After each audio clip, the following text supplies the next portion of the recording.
à haute intensité, on n'a pas besoin de vous dire qu'il y a une guerre à haute intensité. Quand vous voyez, il y a un général qui est là, les missiles aller ici ou là, ce n'est pas des flèches qu'on lance, ce ne sont pas des cailloux. Donc nous sommes confrontés à cette situation. Alors, face à ça, la médiation est un enjeu important face à cette asymétrie et à ces conflits, je dirais, de haute intensité. Mais avant de déployer, vous savez, il y a une ethnie au Togo qui s'appelle les Tem, les Kotokoli, ils disent « Yomu kumonan, yomu kumonge ». C'est-à-dire que nous sommes aujourd'hui dans une ère de conflictualité hybride. Autant je veux bien parler des conflits asymétriques d'un côté et des conflits de haute intensité, mais vous avez parfois les mêmes acteurs qui sont en même temps dans un conflit asymétrique et en même temps dans un conflit de haute intensité. Nous le voyons dans plusieurs champs de conflits aujourd'hui. Si vous prenez aujourd'hui au niveau, donc je prends par exemple, c'est pas moi, l'Ukraine. On peut parler d'un conflit de haute intensité, mais en même temps, nous avons d'autres niveaux de conflits qui s'opèrent. Nous avons différents groupes dans les différents camps qui combattent sur le terrain de différentes manières. Les conflits par rapport aux réseaux sociaux sont des conflits asymétriques. Si vous prenez par exemple le Moyen-Orient, Israël et le Hamas, on peut penser que nous sommes dans un conflit bien évidemment asymétrique. Mais il y a aussi des moyens du côté du Hamas qui des fois rivalisent avec un conflit de haute intensité. Mais en même temps, vous avez un conflit asymétrique de toutes les parts. Le conflit asymétrique, souvent aussi, c'est ce qu'on ne voit pas. Et cette sagesse nous amène à dire que pour comprendre un conflit asymétrique, c'est un des outils dont on va parler à la fin de mon intervention. Il faut apprendre à voir ce qu'on ne voit pas et entendre ce qu'on n'a pas encore entendu. Vous allez me dire que c'est de la magie, et pourtant c'est de la vérité. Alors, la médiation est confrontée à des difficultés parce que la médiation ne rime pas toujours avec la paix.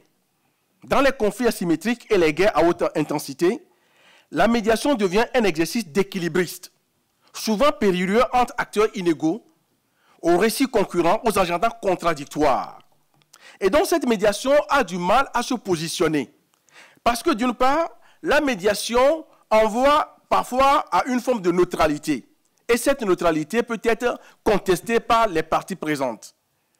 Et c'est en cela où on arrive avec un premier élément que je mets en avant, parce que la réalité, c'est qu'on n'est jamais vraiment neutre. Si on veut être vraiment honnête, on n'est jamais vraiment neutre. On est neutre parfois parce qu'on n'ose pas assumer une position, donc on fait comme ça. Du coup, la position de la neutralité qui est vue comme une position de la sagesse, parce qu'il y a des fois des vrais neutres, des gens qui cultivent la posture de l'indifférence. Non pas une indifférence pour ne pas rentrer en jeu avec les acteurs, mais une indifférence qui permet de prendre la hauteur. Mais nous savons que dans beaucoup de conflits, nous avons beaucoup de faux neutres.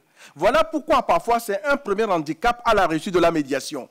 Parce que celui avec qui vous discutez, il sait que vous n'êtes pas vraiment neutre. Même si vous apportez les appuis de la neutralité, il le sait, il le sent. Ce ne sont pas des choses qui sont dites par la parole, c'est de la communication non verbale, mais c'est des choses qui se sentent. Voilà pourquoi, premier élément, nous préconisons la pratique de la pensée centrale. C'est quoi la pensée centrale? La pratique de la pensée centrale, ce n'est pas dire que j'ai raison, j'ai tort. Non.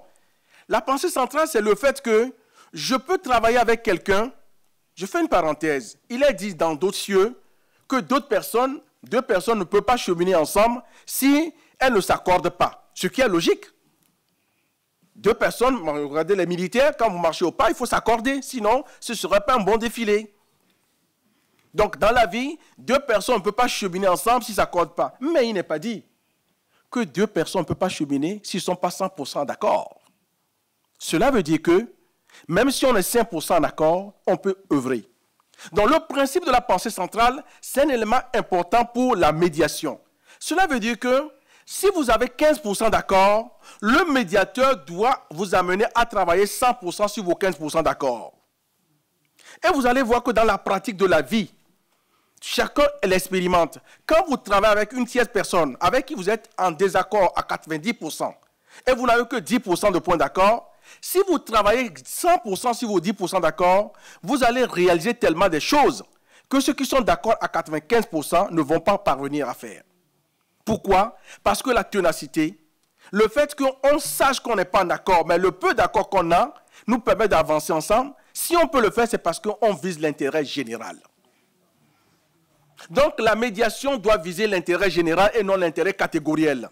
Cela veut dire qu'on n'a pas raison tout, mais le peu qu'on a, si on doit ramener la lumière dans une salle, et que celui qui tient la salle, je ne l'aime pas, mais dans la salle, il y a peut-être ma mère, ma soeur, ma femme, mes enfants, mes amis. Donc parce que je ne l'aime pas, je ne vais pas ramener la lumière. C'est être stupide. Non, si on a 5% d'accord parce qu'il faut de la lumière, mais j'agis sur ça. Et en faisant ça, je fais du bien à d'autres personnes. Donc, dans la médiation, c'est un premier élément sur lequel je veux insister. Il faudrait que nous puissions mettre en jeu la pratique de la pensée centrale.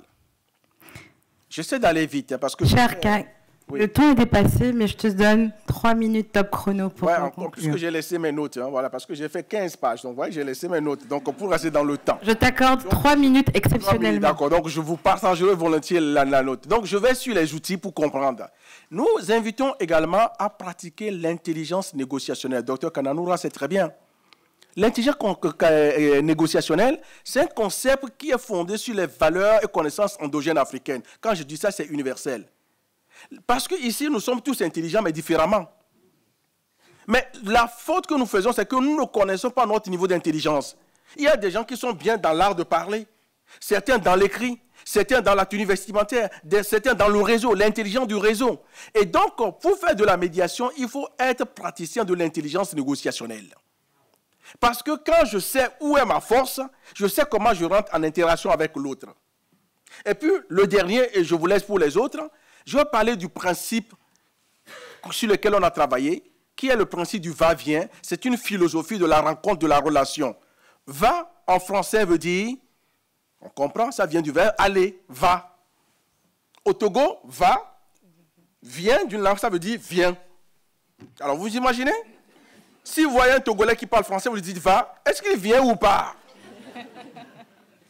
Donc, vous voyez que dans cette dichotomie, va, vient, c'est un concept du lien, philosophie du lien. C'est comme ceux qui font la gestion de conflits quand on présente le chiffre 9 et 8 et 6. De là où vous vous situez, vous avez tous raison. Donc personne n'a tort, tout le monde a raison. Le principe du va-et-vient, c'est la relation du lien. Et quand on fait la médiation, cela veut dire qu'on doit se placer sur le champ de l'autre. C'est la dimension interculturelle.